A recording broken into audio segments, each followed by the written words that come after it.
Hello dear students, welcome back again to Chinmoyee's YouTube channel. So today we are here back with a new episode of respiratory system. So I think you have already gone through the previous lessons which I have already posted. So before this lesson only we have told about the skin structure and functions. We have discussed about the derivatives of skin, role of skin in the body temperature regulation and the functions of the skin. So today we are going to start a brand new lesson on respiratory system. So let's get started with the new episode. So what are the learning objectives of today's lesson? So at the end of this lesson, what we are going to know, we will be knowing that what is respiration, what is breathing, what are the different phases of breathing, what are the different phases of respiration, and what are the main differences between respiration and breathing, and what are the types of respiration. So this I have divided into many episodes because this lesson is a bit vast and we are going to read this lesson in a few different classes. So if you want to know the different classes what I'll be posting, so you need to subscribe to my channel. Stay tuned, stay updated with all my lessons which I am posting. If you are subscribing to my channel, you will get to know when I am posting the next lessons or the next classes. So today we are going to discuss about these things in today's topic. Now, what is respiration? So we should know that what is respiration first. Because we are studying respiratory system, right? So what is respiration? So respiration is a chemical process of releasing energy. So how it is releasing energy? It's a chemical process. Rather, we can tell that it is a biochemical process where the study of chemical processes are involved in the biological biological organisms. Okay, so it is a biochemical process of releasing energy by the breakdown of glucose molecules for carrying out the life processes. So as there are the chemicals, like glucose is a chemical and which is involving the carrying out the process out of this life processes. So this is bio and this is chemical. So it's called mainly a biochemical process of releasing energy by the breakdown of glucose molecules for carrying out the life processes. The energy released is in the form of ATP. So how the energy is released? The energy is released in the form of ATP. Respiration is a catabolic process. So catabolism is a set of metabolic pathways that breaks down the molecules into smaller units. So what is catabolism? So anabolism is the joining of, and this catabolism means the breaking down of molecules into smaller units that are either oxidized, that is broken down by being oxidized to release energy, or used in another anabolic reaction. So how we can say that by the process of catabolism there are large molecules such as polysaccharides which are broken down into monosaccharides, lipids are broken down into fatty acids, nucleic acids are broken down into nucleotides, proteins are broken down into smaller units like amino acids. So this is the process of catabolism. So respiration is the catabolic process, that is, it is setting a metabolic pathways that breaks down the molecules into smaller units that are either oxidized to and they're released in the form of energy like ATP or ADP, and they are used in other anabolic reactions. Now what is catabolism doing? Catabolism is breaking down aspect of metabolism, whereas anabolism is building up or joining. So catabolism, this aspect deals with the breaking down of the substances, like complex substances are broken down into simpler ones. It is the breaking down of substances. And anabolism means the building up of the aspects.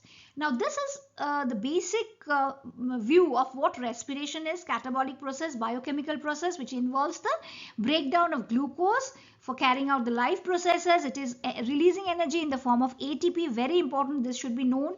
And it is divided into two steps like breathing or external respiration and internal or cellular respiration. So let us see what is again this breathing and this cellular respiration. Now first we are here discussing with breathing. So what is breathing? Breathing, we all know we are breathing in oxygen and we are exhaling or we are breathing out carbon dioxide. So what is breathing? Breathing or external respiration involves the breathing in or inhalation of the air which is containing oxygen, and breathing out means the exhalation of carbon dioxide produced during oxidation of food. So breathing in is the breathing in of inhalation of oxygen and breathing out is the exhalation of carbon dioxide produced during the oxidation of food. Now, what is happening during inspiration and expiration by this diagram we will know. Now, what is happening when we are inspiring oxygen through our nostrils? The thoracic cavity is expanding. So, this part is expanding. The external intercostal muscles, these are the external intercostal muscles, they are contracting. And in this stage, the diaphragm also contracts. So, this is the diaphragm, the part which is separating the respiratory system from the digestive system. So, see, here is the diaphragm. So, the diaphragm is contracting, the intercostal muscles are contracting, and the thoracic cavity is expanding. This activities are happening during inspiration. Now, what is happening during expiration? During expiration, the thoracic cavity, it is reducing. So, it means that it is contracting. So, in the previous one, it was expanding. Here, it is contracting. And the external intercostal muscles, they are relaxing. So, as the external intercostal muscles are relaxing, what the diaphragm will do? The diaphragm will also relax. When the external intercostal muscles were contracting, the diaphragm was contracting. And when the external intercostal muscles were relaxing, it will relax. So, this is the incidence of inspiration and this is expiration. So, is it clear to everyone? So, next we will move on to the next phase of the respiration, that is the internal respiration or the cellular respiration. What is happening in the cellular respiration? It involves the release of energy by the oxidation of the food or the glucose. So, the food what we are taking, the breakdown or the oxidation of the food and the conversion of the energy released into a biologically useful form such as ATP or adenosine triphosphate inside the cell. So, the energy is released in the form of ATP, right, inside the cell, and the internal respiration or cellular respiration, it is involving the release of energy by oxidation of food and its conversion and into a biologically usable form such as ATP, right. So, this ATP is released in the form of energy. So, now we will move on and see what is cellular respiration in detail. So, we have already discussed about the definition of respiration. Here again we will do a sum up of that, like revise that part, that respiration is a combination of a physical and biochemical process. So, which part is physical? Now, physical process involves the inhalation of air containing more oxygen and exhalation of air containing more carbon dioxide. Okay. So, it is involving in the inhalation of oxygen, that is a physical process, and exhalation of carbon dioxide. And which part is the biochemical? So, the biochemical process involves the oxidation of glucose within a subsequent release of energy inside the living cell. So, the biochemical process which is involving the oxidation of the glucose and subsequent it is releasing ATP within the cell. So, this part is the biochemical process. Now, the compounds which are oxidized during this process of respiration, they are known as respiratory substrates. So, what are respiratory substrates? In respiration, the respiratory substrate is glucose, because glucose is being oxidized, okay, to release energy inside the living cell. So, the compounds which are being oxidized are called the respiratory substrates. So, is it clear to everyone? So, if you are having any doubts, dear students, please do write in my comment box. So, what are the compounds which are oxidized called? They are called respiratory substrates, and for example, glucose is the respiratory substrate in respiration. Now, what is cellular respiration? So, cellular respiration is the process of oxidation of food. So, in case of us, the food is glucose. So, it is the oxidation of food or glucose which occurs in the mitochondria of the cell. Now, carbohydrates or glucose and other metabolites are broken down with the simultaneous building up of ATP. So, ATP is being formed or energy is being released as carbohydrates and other metabolites are being broken down. So, what is the reaction which is happening? Glucose is broken down in the presence of oxygen to carbon dioxide, water and ATP, or energy is released, right? So, what is happening here? Let us see first what is happening here. We have seen that C6H12 C6H12O6, that is the glucose. It is in presence of oxygen. What is happening? It is releasing 6 molecules of carbon dioxide, water and energy is being released. So, 686 kilocalorie per mole energy is released. And energy, how is it released? It is stored in the form of ATP molecule. So, this energy is stored in the form of ATP molecule. Is it clear? So the oxidation of glucose or the food is happening in the mitochondria. Carbohydrates and other metabolites are broken down, and they are releasing simultaneously, they are building up ATP. So glucose is broken down. And how glucose is broken down? C6H12O6 in presence of oxygen is broken down to give you carbon dioxide, water, and 686 kilocalorie per mole of energy. So that is stored in the form of ATP in the cells. So what is happening next? We will see in the next slide. Now in each step of this cellular respiration, what is required? A particular enzyme is needed. Now ATP, they provide energy that cells need for all the activities. Now for transport, for mechanical work or for chemical work, ATP is always required, and ATP is also known as the energy currency of the cells. So ATP is also called the energy currency of cells. So ATP provide energy that cells need for all activities. So what are the activities done by the cell? So they are transporting food, they are doing mechanical and chemical work for the cells. So all this is done by the ATP, and ATP is also called the energy currency of the cells. Now ATP molecules, they are hydrolyzed and to release, which is used carry out various metabolic activities to enable the functioning of our body. Now ATP molecules, when they are carrying out several metabolic activities to enable functioning of our body, we know that ATP molecules are very much important for our body.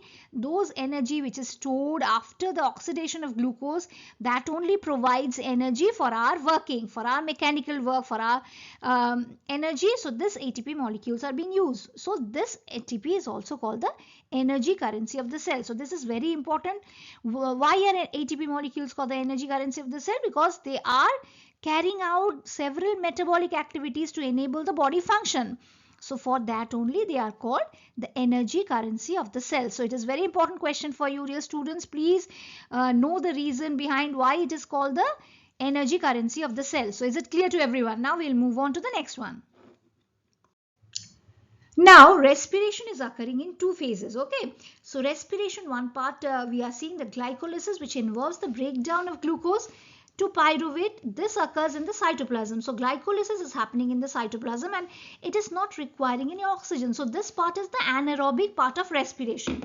Okay, so as two phases are there, the first part is the anaerobic phase and the next part is the aerobic phase. So this part where glycolysis or the glucose is converted to pyruvate or pyruvic acid, it is happening in cytosol and no oxygen is required. It is the anaerobic phase of respiration. Now next comes the part which is happening in the Krebs cycle. So Krebs cycle is happening in mitochondria.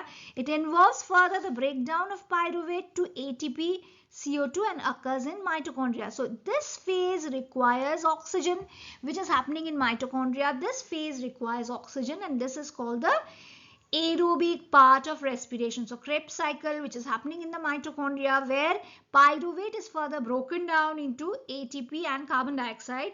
So this thing is happening inside the mitochondria of the cell and it is the aerobic part of respiration. So we have already told in the previous slide only that respiration is occurring in two phases. One is aerobic, which is happening in the mitochondria of the cell where oxygen is present, and one other is anaerobic, which is happening in the cytoplasm of the cell where oxygen is absent. So that only in details we will be telling in the coming next slide. So aerobic respiration in animals and anaerobic respiration in animals, and a bit details we are going to study now. Now aerobic part, what is happening in the aerobic part? We have already told that in the aerobic part, this glucose, this glycolysis is happening in the cytoplasm, no oxygen is required, and what is happening there? We are converting this to 2-pyruvate. Again, this pyruvate, it is entering the mitochondria. So there what it is releasing? It is being broken down into carbon dioxide, water and 38 ATP molecules or energy is released and 420 kilocalorie heat energy. So this ATP is chemical energy and 420 kilocalories heat is released. So it is clear, carbon dioxide and water is formed, 38 molecules of ATP, that is chemical energy is produced, and 420 kilocalories heat energy is produced. So this is the exact form of aerobic respiration, what is happening. So the first part is anaerobic. We know that this part is anaerobic. So this part which is anaerobic, it is happening in the cytoplasm, and the part which is aerobic, this is happening in the mitochondria of the cell. So there the pyruvic acid is again broken down to 6CO2, 6H2O, 38 ATPs, that is the chemical energy, and 420 kilocalories, that is the heat energy. Is it clear? Now we will move on to the anaerobic respiration. Now here you should know a few things that is very important for your knowledge, because with this you can get any sums or conversions also. So 1 mole is equal to 180 gram of glucose. So what is 1 mole representing? It is representing 1 mole of glucose means 180 gram of glucose. Now 180 gram of glucose in oxidation process, it produces about 686 kilocalorie energy. Now 1 kilocalorie energy is equal to 4.2 kilojoule. So 1.1 kilocalorie of energy is 4.2 kilojoule. Therefore, energy released in kilojoules is 686. That is this energy into 4.2 kilojoules. That is 2800 kilojoules is the energy released in kilojoules. Is it clear? Again, 1 mole is equal to 180 gram of glucose. So 1 mole of ATP requires 7 kilocalories. And 38 ATP molecules will require 38 into 7, that is 266 kilocalories of energy. Now the rest energy left, what is the rest energy left? The rest energy left is 686 minus 266, that is 420 kilocalorie energy is released as heat. Is it clear? So this kilocalorie is released at heat, and other part which is stored in the form of ATP, that is the energy which is released in the form of chemical energy. So is it clear? This is a simple mathematical calculation. I have told you what is 1 mole representing as 180 gram of glucose. What 1 kilocalorie is telling. Now the energy released in kilojoules total, how much it is? So 686 into 4.2, and 7 kilocalories of energy. ATP molecules requires like 1 mole of ATP requires 7 kilocalories of energy. So this is all I have discussed in this. This you should know properly, and this you should try to recall again and again. So this is very important calculation. So let us see what is there next. Now, what is anaerobic respiration? We have already told that in animals, when cells are temporarily deprived of oxygen, then the respirations become partially anaerobic. So when the cells are not getting oxygen, what will happen? In absence of oxygen only, they need to break down or do the metabolic reaction. So lactic acid is produced during anaerobic respiration, and this lactic acid, this process is also known as lactate fermentation. So this is also known as lactate fermentation, right? Now this 2 ATP molecules are produced during that time, and 1 molecule of glucose during anaerobic respiration, which is much less than aerobic respiration. Okay, so only 2 ATPs are produced from 1 molecule of glucose. Generally we can see in aerobic respiration many ATP molecules are produced, right? So in ATP we can say that how many ATP molecules are produced. In aerobic respiration we can say that 38 ATP molecules are produced, but in anaerobic respiration only 2 molecules of ATP are produced, and which is much lesser than aerobic respiration, and this process is very slow and no carbon dioxide is produced during this process. So what is the chemical equation? So glucose, in cytoplasm no oxygen is there, lactic acid is produced with 2 molecules of ATP, and heat energy is released. So this is a simple chemical equation of this anaerobic respiration. So in absence of oxygen only lactic acid, 2 molecules of ATP, which is much lesser than aerobic respiration, which is producing 38 molecules of ATP. We remember that, right? And some heat energy is produced. Now we will see the main differences between aerobic and anaerobic respiration in plants and animals. So here we are seeing the difference between the anaerobic respiration in plants and animals. So anaerobic respiration in plants, the products, what are the main products of anaerobic respiration in plants? Now products formed are ethanol and carbon dioxide in plants, and products formed in animals are lactic acid and no carbon dioxide. So in plants carbon dioxide and ethanol is formed, and in animals lactic acid is formed and no carbon dioxide is formed. More heat energy is released, less heat energy is released. Now in animals always heat energy which is released is less, but in plants more heat energy is released.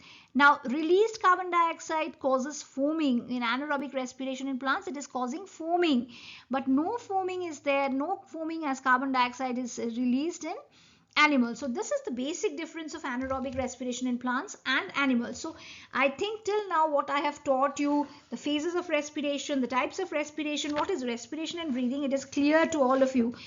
So please do subscribe to my channel so that in the next episode I'll be teaching about the different parts of respiratory system, and which is in detail with diagram I'll be teaching you. So try to subscribe to my channel so that you get the updates. Stay tuned, stay updated with all my lessons. Don't forget to like and share, and don't forget to write comments. Thank you.